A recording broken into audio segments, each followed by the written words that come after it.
Assalamualaikum warahmatullahi wabarakatuh. Perkenalkan, nama saya Agus Ramdhani, mahasiswa PPK Darjab Kemenak tahun 2025, program studi Sejarah Kebudayaan Islam LPTK Institut Agama Islam Negeri Ambon. Saat ini sedang melaksanakan uji kinerja video pembelajaran di MTS Bakti Muslimin dengan materi teori masuknya Islam di Indonesia. Selamat menyaksikan videonya. Wassalamualaikum warahmatullahi wabarakatuh. Assalamualaikum. Waalaikumsalam. Apa kabarnya anak-anak sekalian? Alhamdulillah ya. Pada kesempatan kali ini kita diberikan kesehatan oleh Allah Subhanahu wa taala bisa belajar kembali di sini ya bersama Bapak ya di sini dalam pelajaran sejarah kebudayaan Islam. Sebelum itu rapikan dulu oleh kalian terlebih dahulu. Habis itu berdoa ya. Siap, rapikan. Rapikan dulu. Berdoa dimulai.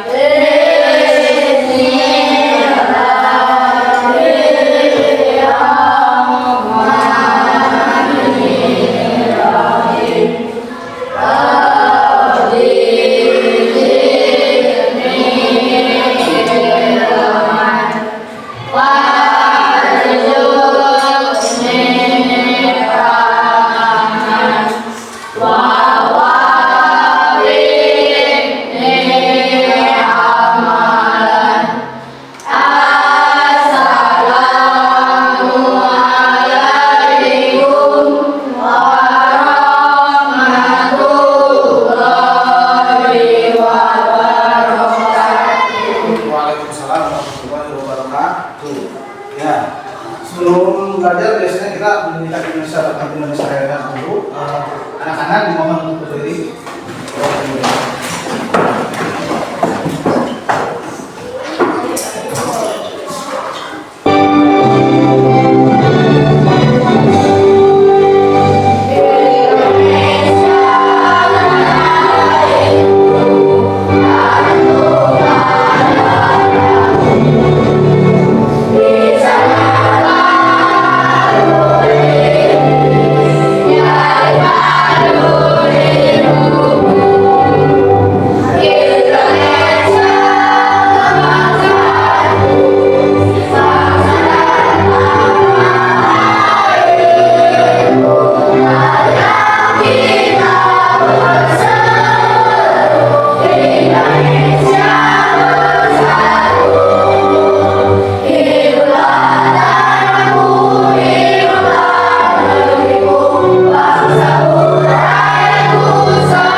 Hadir semua kan? Alhamdulillah ya, tidak ada yang sakit, tidak ada yang mungkin ya, semuanya bisa hadir dalam pembelajaran hari ini. Nah, siapa yang tahu hari ini mau membahas apa? Pertemuan kemarin kan kita membahas tentang perkembangan Islam setelah era Khalifah ya, era Khalifah terus dilanjutkan pada era kerajaan-kerajaan atau dinasti-dinasti. Ada dinasti Abbasiyah, dinasti apa namanya teh, Turki Utsmani, Utsmaniyah, sampai kan materi sekarang yang kita akan bahas yaitu mengenai sejarah perkembangan Islam di Indonesia, yaitu mengenai teori masuknya Islam di Indonesia. Nah, Bapak mau nanya dulu, ada berapa sih teori yang kemarin sudah dibahas? Ada berapa teori? Ada 4 sebenarnya ya. Ada 4 apa aja? Pertama teori Arab. Terus teori yang kedua teori Arab, yang ketiga teori Persia, yang keempat teori Cina. Nah, karena ini kelasnya kan jumlahnya hanya sedikit, sengaja Bapak dibagi 3 kelompok aja. Kita bahas yang pokoknya dulu. Yang pertama adalah teori Arab. Nah, ini kelompok ini yang ini bukan yang ini. Kelompok 1, kelompok pilihan ini Bapak bagi jadi kelompok Arab, kelompok teori Arab. Jadi fokusnya kalian adalah ke kelompok ahli bahasa, kelompok ahli kelompok teori Arab. Yang kedua ini kelompok ini teori Gujarat. Yang ketiga ini teori Persia. Jadi kalian fokus terhadap teori kalian masing-masing, dan kalian harus punya argumen sendiri tentang teori mana yang lebih kuat. Nah, kalian harus punya argumentasi. Misalkan kalau kata bilang teori Arab yang paling kuat, apa buktinya? Terus apa ininya? Argumentasinya. Terus menurut Rahmat, teori Gujarat yang paling kuat, apa argumentasinya? Terus sama ini teori Persia juga, apa argumentasinya? Semua pasti ada argumentasi. Nah, ini teori ya, teori maksudnya Islam di Indonesia. Sebelum ini kita membahas ke teori Arab, teori Gujarat, teori Persia. Kalian harus tahu dulu di mana sih letaknya? Di mana letak? Nah, ini ada letak Persia. Nah, kira-kira ini berkaitan dengan pelajaran beberapa juga ya. Nah, kira-kira yang pertama, Arab itu sebelah mana sih?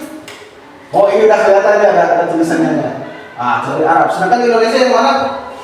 Posisi Indonesia? Tahu kan yang ini yang panjang ini ya.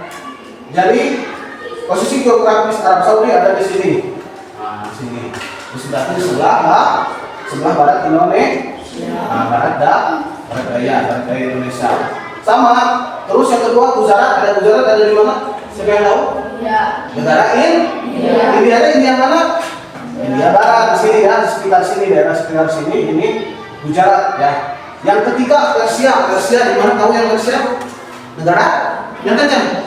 Oh, negara Iran di sini ya. Negara Iran. Persia itu dulu kerajaan yang sangat besar, imperium yang sangat besar. Sampai sekarang juga Iran salah satu negara yang punya pengaruh besar karena banyak sumber daya alam di sini. Kali letak di mana? Untuk Arab di mana itu Gujarat, di mana itu Persia. Nah, untuk mempersingkat waktu ya, Bapak akan membagikan dulu materinya. Jadi ini ada 3 materi yang bisa kalian pelajari. Pertama, teori Arab. Jadi 3 materi ini sengaja sama Bapak dipisah. Misalnya yang Arab fokus dulu ke Arab, terus Arab. Boleh dibaca-baca dulu, dipegang dulu. Lalu teori Gujarat yang kelompok kedua teori Gujarat. Yang ketiga teori Persia. Nah, sebelum itu kita pengenalan dulu materinya. Pengenalan dulu lewat video yang ini ada. Nanti Bapak tampilkan 3 video ya. Yang pertama teori Arab dulu. Perhatikan kalau bisa boleh dicatat yang penting-pentingnya, boleh dicatat pokok-pokok pentingnya. Mulai silakan. Tapi yang terpenting diperhatikan supaya dipahami dulu ya. Setelah kita bahas tentang sejarah peradaban Islam di dunia Arab dan Timur Tengah, dari mulai sejarah Nabi Muhammad SAW, Khulafaur Rasyidin, Khalifah Daulah Umayyah hingga Turki Utsmani. Kini kita beralih ke sejarah Indonesia. Terima kasih yang sudah setia dengan channel Dosen Sejarah. Jangan lupa subscribe dan nyalakan loncengnya.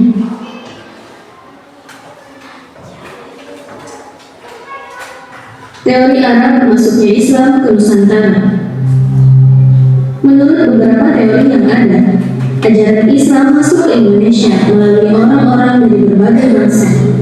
Sebagian dari mereka ada yang datang ke Nusantara untuk berdagang sembari berdakwah. Ada pula kaum ulama atau ahli agama yang memang datang ke Nusantara untuk mensyiarkan ajaran Islam. Terlepas dari perdebatan dan diskusi yang kemudian muncul, terdapat 4 teori terkait masuknya Islam di Indonesia tersebut, antara lain teori India, Gujarat, teori Arab Mekah, teori Persia, Iran, dan teori Cina, yang bisa ditonton nanti pada tautan di deskripsi. Pada pembahasan kali ini, kita akan membahas teori Arab terlebih dahulu. Teori Arab atau Timur Tengah itu sendiri dipelopori oleh sebagian sejarawan, di antaranya yaitu Crawford, Kaiser, Naiman, De Hollander, dan juga ada beberapa sejarawan Indonesia seperti Hasmi, Al-Attas, Buya Hamka, dan Mukti Ali. Buya Hamka dalam bukunya yang berjudul Sejarah Umat Islam mengatakan bahwa agama Islam masuk ke Nusantara menjadi pada abad ke-7 Masehi. Hamka sendiri menggunakan sumber dari berita Cina dinasti Tang yang menuturkan bahwa di pantai barat Sumatera telah ditemukan hunian wirausahawan Arab. Maka Hamka menyimpulkan dalam teori Arabnya bahwa Islam masuk ke Nusantara dari daerah asalnya, yaitu Arab.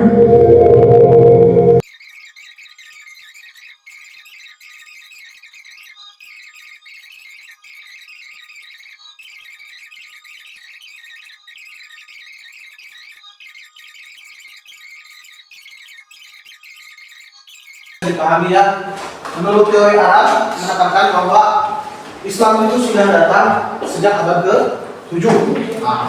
Dibawa oleh pedagang. Jadi dari abad ke-7 itu sudah ada aktivitas dagang di Indonesia, terutama di Selat Malaka itu yang ada di Sumatera, yang di Sumatera sudah ada aktivitas pedagang dari Arab.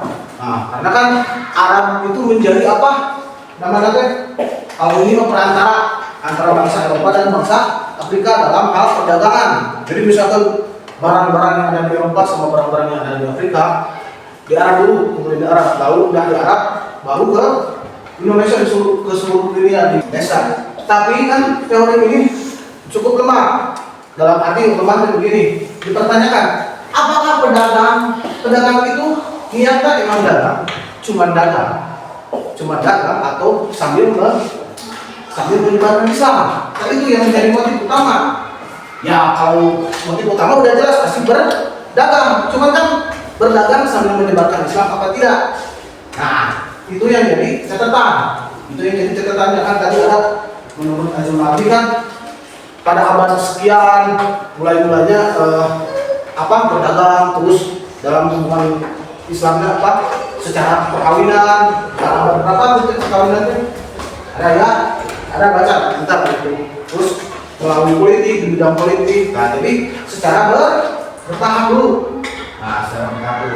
Sekarang untuk materi teori bisa ya. Saya berhati lagi. Setelah kita bahas tentang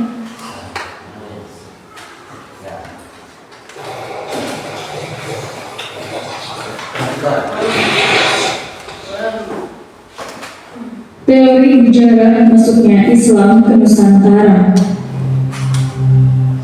Setelah sebelumnya kita bahas sejarah masuknya Islam ke Nusantara berdasarkan teori Arab, Cina, dan Persia yang bisa ditonton nanti pada tautan di deskripsi. Kali ini kita bahas tentang teori Gujarat. Mengapa bisa dinamakan teori Gujarat? Siapa pencetusnya? Dan apa buktinya? Simak jawabannya pada pembahasan berikut ini. Gujarat itu sendiri adalah salah satu daerah atau wilayah yang letaknya ada di India bagian barat. Selain itu, daerah Gujarat letaknya juga dekat dengan Laut Arab.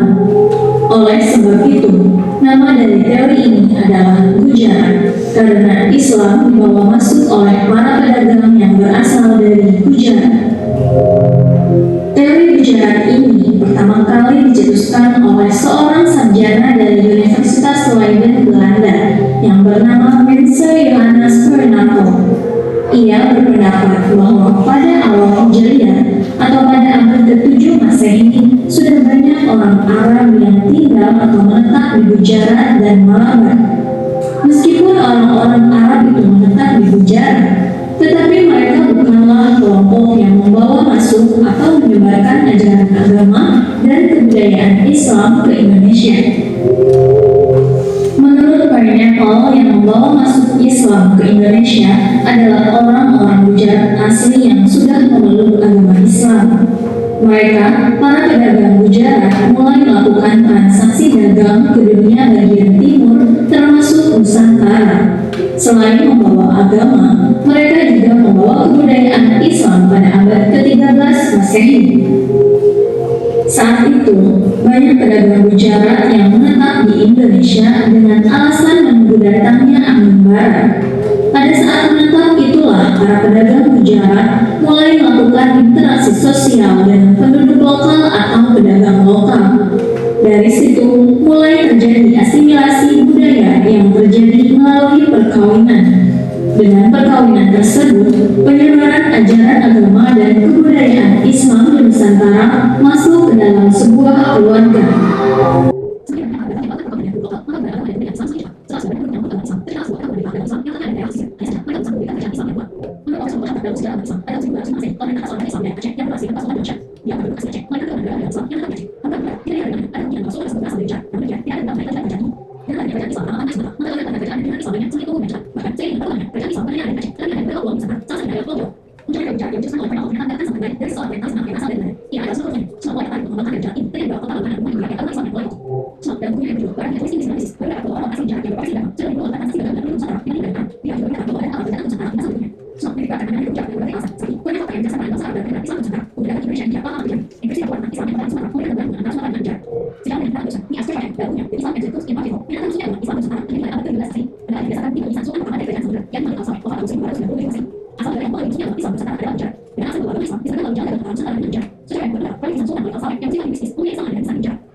Nah, karena kalian udah bosannya, sekarang berdiri dulu, kita ice breaking dulu.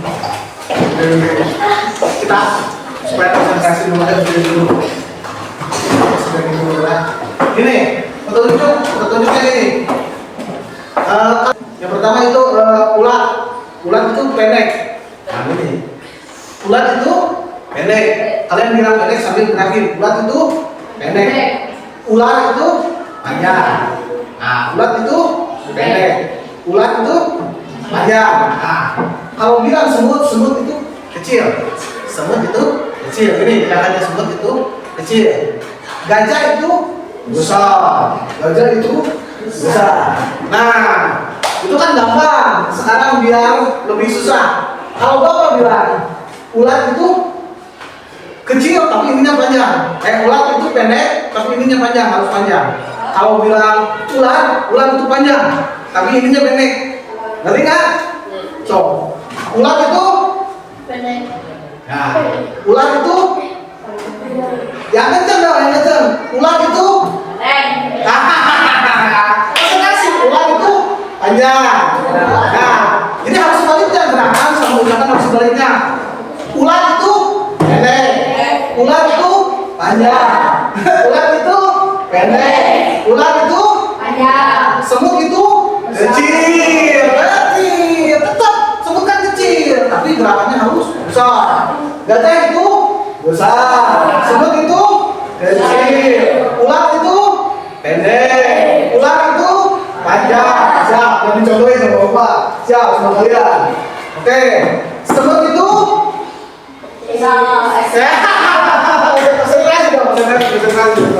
siap. Ulat itu ulat itu panjang. Semut itu kecil. Dong kecil. Konsentrasi siap. Gajah itu kecil. Besar. Gajah itu besar. Semut itu kecil. Itu juga tuh. Semut itu kecil. Oke. Ulat itu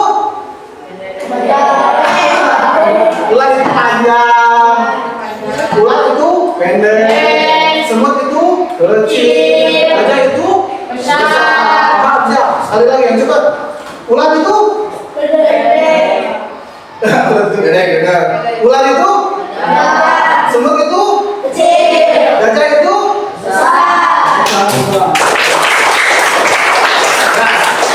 dari teori sejarah mengatakan bahwa Islam itu masuk ke Indonesia bukan lewat Arab, tapi lewat pedagang India dulu. Jadi pedagang India udah lebih dulu masuk Islam. Nah, baru pedagang India menyebarkan Islam di Indonesia. Itu argumentasinya. Sekarang yang teori Persia, biar mempercepat waktu ya.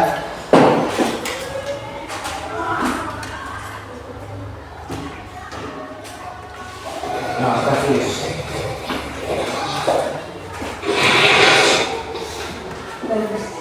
Teori Persia masuknya Islam ke Nusantara. Menurut teori Persia, agama Islam masuk ke Nusantara pada rentang waktu abad ke-7 hingga ke-13. Teori ini diperkuat dengan ditemukannya nisan berbahasa Persia, yakni makam Syekh Nabi yang wafat pada tahun 672 Masehi atau 48 Hijriah di Barus, Sumatera Selatan. Ini artinya 40 tahun setelah Nabi Muhammad SAW wafat, Islam sudah masuk di wilayah Nusantara. Adapun yang membawa Islam adalah para pedagang dari Persia yang pertama kali menyebarkan agama Islam di Pulau Sumatera.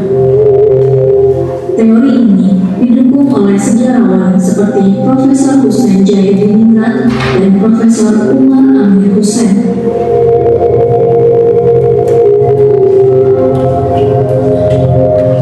Seperti diketahui bahwa posisi Pulau Sumatera sangat dekat dengan Selat Malaka yang merupakan pusat perdagangan serta bisnis pada saat itu.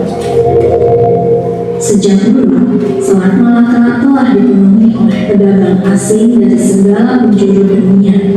Salah satunya adalah pedagang dari wilayah Timur Tengah seperti Persia. Pedagang dari Persia inilah yang selama berdagang juga sembari melakukan penyebaran agama Islam di Nusantara.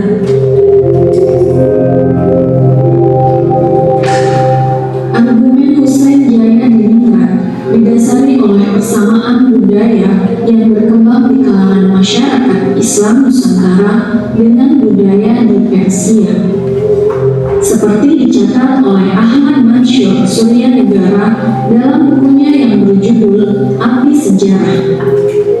4 persamaan budaya tersebut diantaranya adanya peringatan 10 hari Syawal untuk berhenti hari yang Hussein dipanggil di Ka'bah. Adanya persamaan antara ajaran Al-Khawarij atau Sufyan dengan ajaran Syiah sejarah.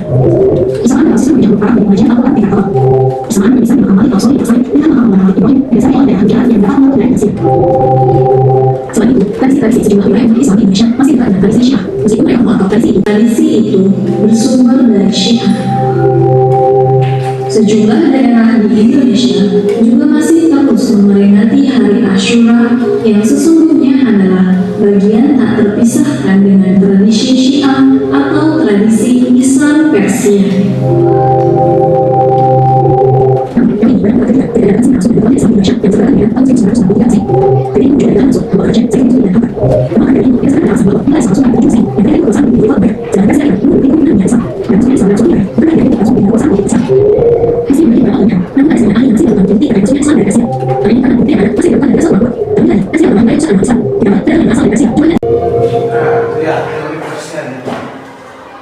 Nah, jadi menurut teori Persia bahwa Islam datang itu dari Persia.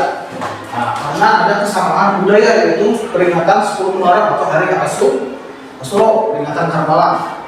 Orang Syiah, jadi bercorak Syiah. Kalau menurut teori Persia, cuma banyak beberapa kelemahan, terutama karena Persia pada abad ke-7 belum menjadi wilayah politik Islam.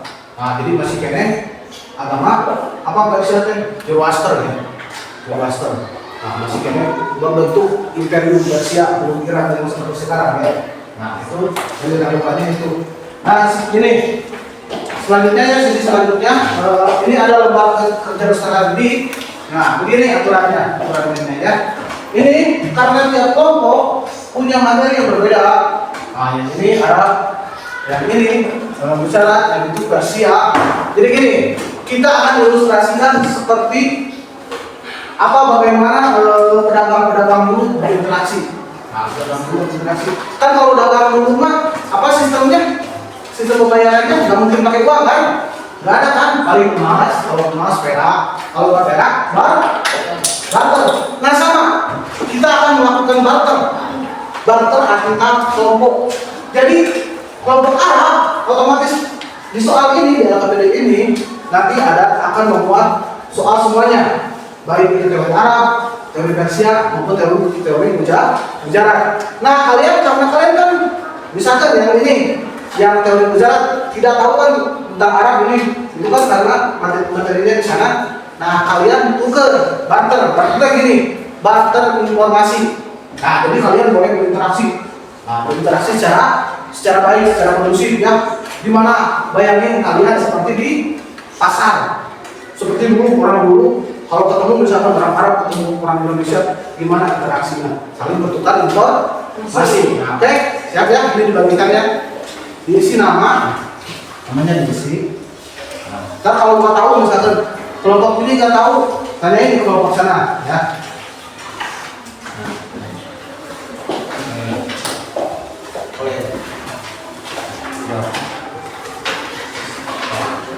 Isi dulu namanya.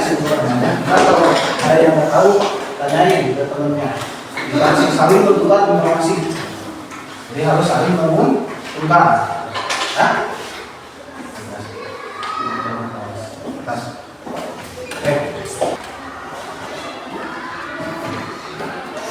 Isi dulu namanya. Boleh, berkunjung aja sambil jalan nggak apa-apa, saling bertukar informasi.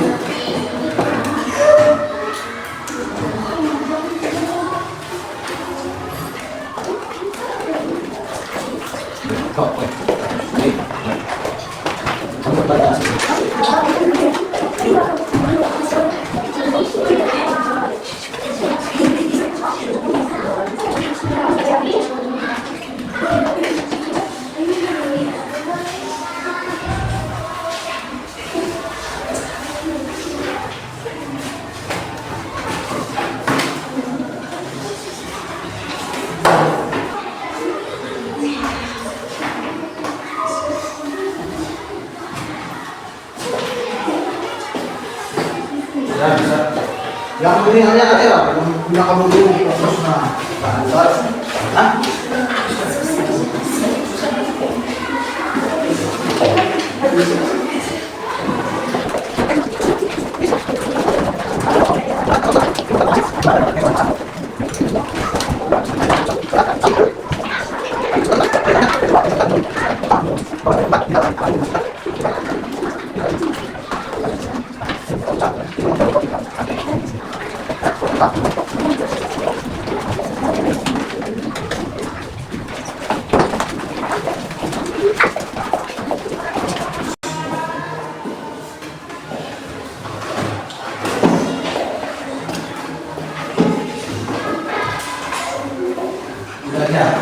Udah beres ya.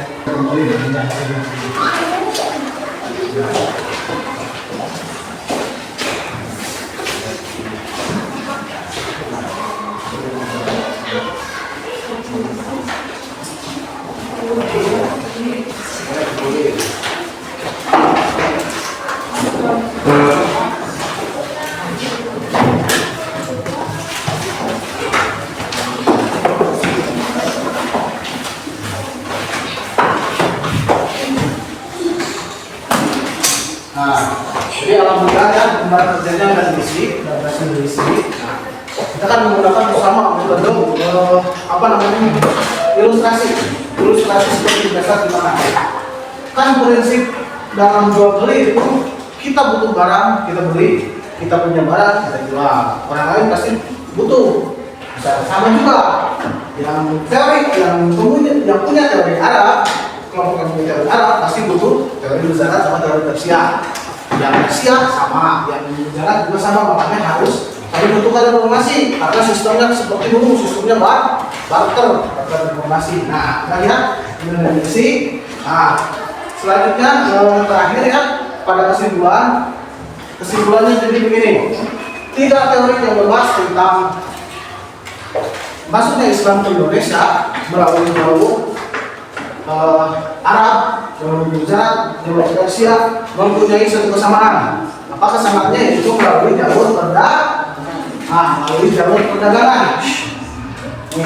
Cuma yang menjadi tanda kutipnya, orang mana dulu yang berdagang sambil menyebarkan agama Islam. Pertanyaan terpentingnya kan ini, apakah mereka berdagang? Apakah mereka berdagang sambil menyebarkan Islam atau tidak? Itu kan? Karena kan namanya pedagang, motivasinya pasti ke dagang. Cuman gini, aktivitas dagang pasti menghasilkan namanya interaksi sosial. Pedagang itu cuma profesi. Kayak gini, kayak bagus profesi guru. Bisa aja bagus juga menyebarkan Islam, menyebarkan nilai-nilai Islam. Karena Islam tidak terbatas satu profesi. Tidak harus ulama, tidak harus ustaz yang menyebarkan Islam, tapi pedagang juga bisa. Pedagang gimana? Pedagang menerapkan nilai-nilai Islam, menerapkan nilai-nilai kejujuran. Bagaimana cara berdagangnya seperti Rasul, itu pasti bakal menarik simpati orang. Kayak gini, kalau kalian beli ke pedagang misalkan yang licik, kalian tahu pedagang itu licik, kalau timbangan sekali kurangan, cacat, udah cacat, kelihatan cacat, kalian kan malas lagi ke sana. Jangankan jadi langganan, kan nggak mau kan? Beda dengan orang misalkan yang jujur, kayak dagang Rasulullah berdagang begini. Nih, saya dagang modalnya segini, kamu mau beri keuntungan berapa? Kan itu kan transparansi. Prinsip dalam dagang Islam itu jujur, harus transparan. Kita modalnya berapa, kita ngambil keuntungan. Kamu mau beri keuntungan berapa? Itu kan, jadi tidak ada pemaksaan dan transparansi dari pedagang itu. Nah, nilai-nilai itu mungkin saja pedagang Islam ke Indonesia menyebarkannya seperti itu. Nah, bisa lagi selanjutnya mungkin dalam pernikahan kayak ini, kayak pedagang dari Arab terus menikah dengan penduduk lokal. Otomatis kan kalau dalam Islam kan harus masuk Islam dulu. Masuk Islam dulu, mulai banyak berkembang, mulai ada pemukiman. Nah, jadi intinya gini, dalam memaknai teori ini, yaitu bagaimana kita sebagai umat Islam, sebagai peserta didik, sebagai pelajar yang beragama Islam, bagaimana kita menerapkan nilai-nilai Islam dalam kehidupan sehari-hari, terutama ini dalam berdagang. Berarti kalau kita dalam berinteraksi sosial, bagaimana sifat kita mencerminkan bahwa kita umat Islam, orang Islam yang unggul, yang mempunyai akhlak yang baik, ya, interaksi dengan sesama, interaksi secara baik. Kalau kalian mempunyai interaksi sosial yang baik, kalau kalian berakhlak baik dan menunjukkan kepada orang lain perilaku yang baik, mempunyai simpati dan empati, maka orang lain akan sama ke bawah baik. Itu kan karena Islam itu rahmatan lil alamin. Islam itu rahmat bagi seluruh alam, mencakup semua. Jadi tidak terbatas pada harus ustadz yang menyampaikan kebenaran, harus ustadz yang mengajak pada kebaikan, harus ulama yang mengajak kebaikan. Tidak, pedagang juga bisa, tukang ojek bisa, kalian pelajar juga bisa. Gini, tolong ini lagi dirapikan lagi, maksudnya rapikan lagi.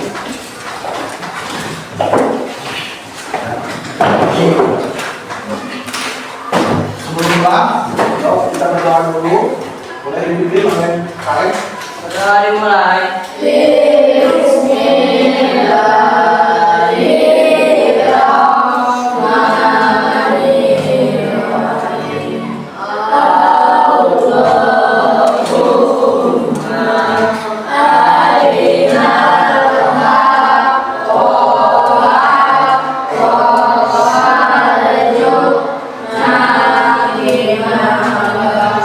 Wow.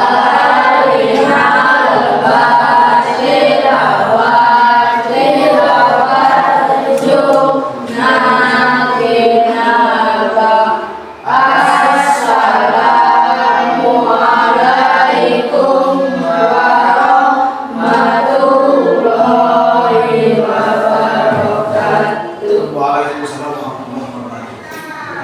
Nah, nanti ya.